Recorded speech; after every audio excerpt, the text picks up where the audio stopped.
Pemirsa, pengusaha Medina Zain ternyata takut masuk penjara. Sempat menebar ancaman pada selebgram dan pengusaha Uci Flaudea, akhirnya nyali Medina ciut setelah ditetapkan sebagai tersangka oleh Bareskrim Polda Metro Jaya. Laporan Uci yang memenuhi 2 unsur alat bukti membuat Medina dijerat pasal pengancaman dengan kekerasan yang ancaman hukumannya di atas 5 tahun penjara. Tersangka yang terancam hukuman di atas 5 tahun penjara memang bisa dijemput paksa pihak berwajib.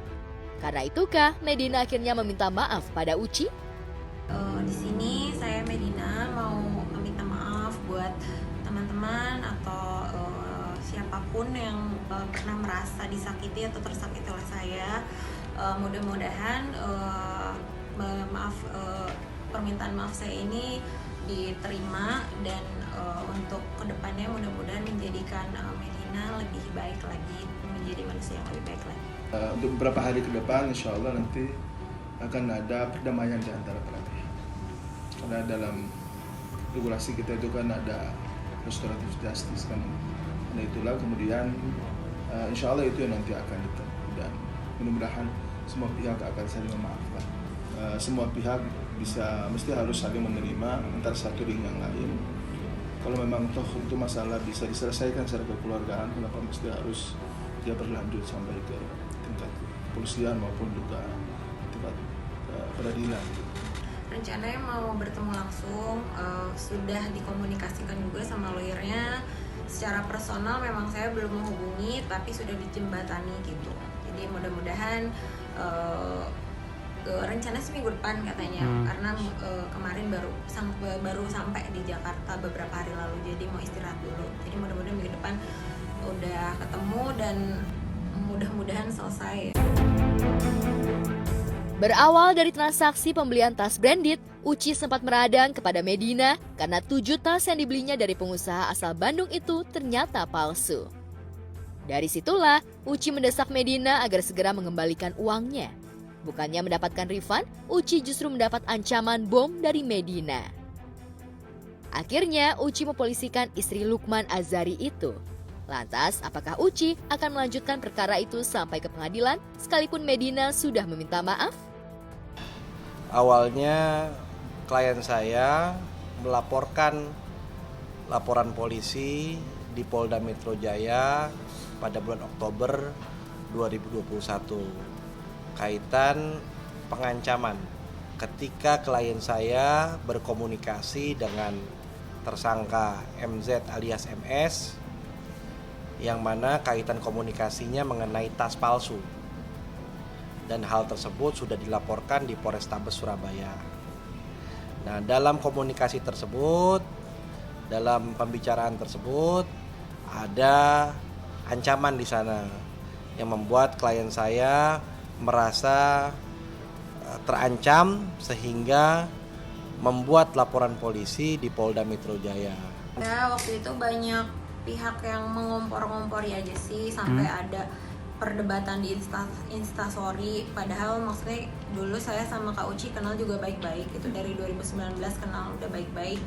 Jadi ya pelajaran aja ke depannya biar nggak terpengaruh sama omongan orang gitu.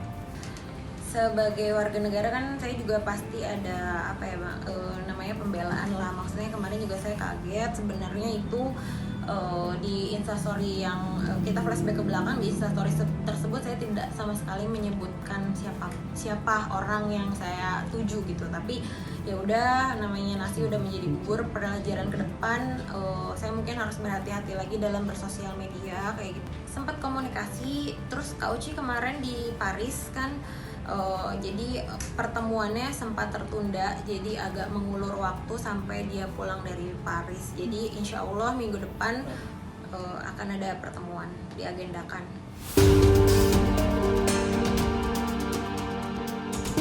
Ya, beberapa waktu lalu, melalui video call bersama kuasa hukumnya, Uci memang mengaku tak bisa hidup tenang jika Medina tak diamankan pihak berwajib. Terlebih, adik ipar Ayu Azari itu mengancam akan mengirimkan bom bila Uci meminta ganti rugi atas 7 tas branded palsu yang sudah dibelinya. Tak heran sejak menerima teror bom itu, Uci parno berat bila berada di rumahnya di Surabaya. Bahkan sebulan terakhir, Uci lebih banyak menginap di hotel di kawasan Jakarta dan Bali karena keamanannya lebih terjamin ketimbang di rumahnya. Sekarang sih lebih better daripada kemarin-kemarin. Daripada kemarin-kemarin itu selama hampir berapa bulan, mulai Oktober itu saya jarang tinggal di rumah saya Surabaya. Bahkan saya sering ke Bali, ke luar negeri. Saya banyak tinggal di luar negeri karena saya memang takut, karena kan si MS itu tahu rumah saya gitu loh. Jadi saya merasa ada rasa ketakutan di situ. Contohnya kalau ada bel berbunyi gitu, saya merasa ketakutan gitu kan. Daripada saya di rumah Surabaya, mending saya tinggal di Jakarta atau saya tinggal di luar negeri gitu. Tapi sekarang ini merasa lebih aman gitu. Memang pada waktu itu saya diancam seperti itu, saya merasa takut sekali, takut banget gitu. Karena kan saya tahu dari manajernya sampai asistennya sampai MC sendiri kan tahu rumah saya gitu.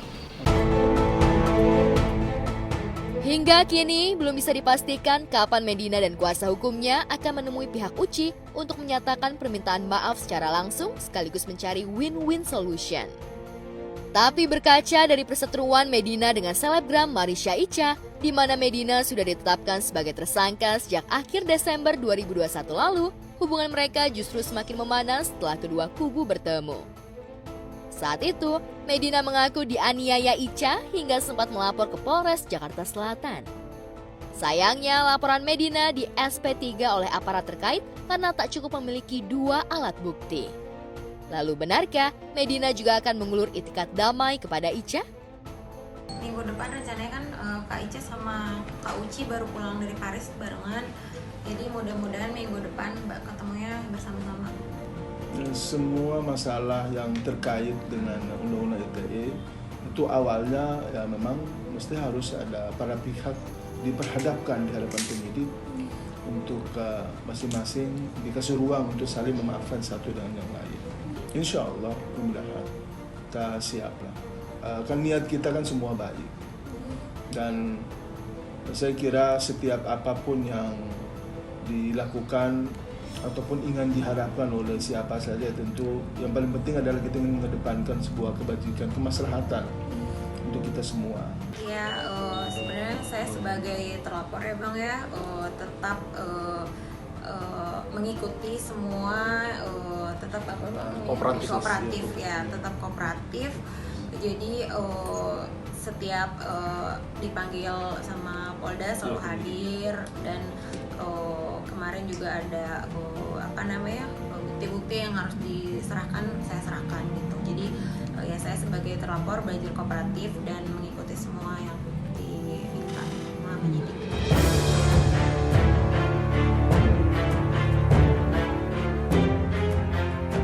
3 tahun belakangan, hidup Medina selalu dibelit kasus hukum.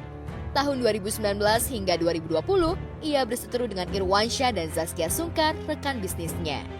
Kubu Medina dan kubu Irwan sempat terlibat aksi saling lapor polisi sebelum akhirnya berdamai. Baru reda perseteruannya dengan Irwan Zaskia, Medina sudah diserbu oleh Rachel V-nya dan Marisha Icha gara-gara utang piutang dan tas branded palsu. Di sisi lain, Medina juga harus menghadapi prahara rumah tangga. Pernikahannya dengan Lukman Azhari yang sudah membuahkan seorang anak terancam karam karena Lukman terciduk selingkuh dengan teman Medina sendiri.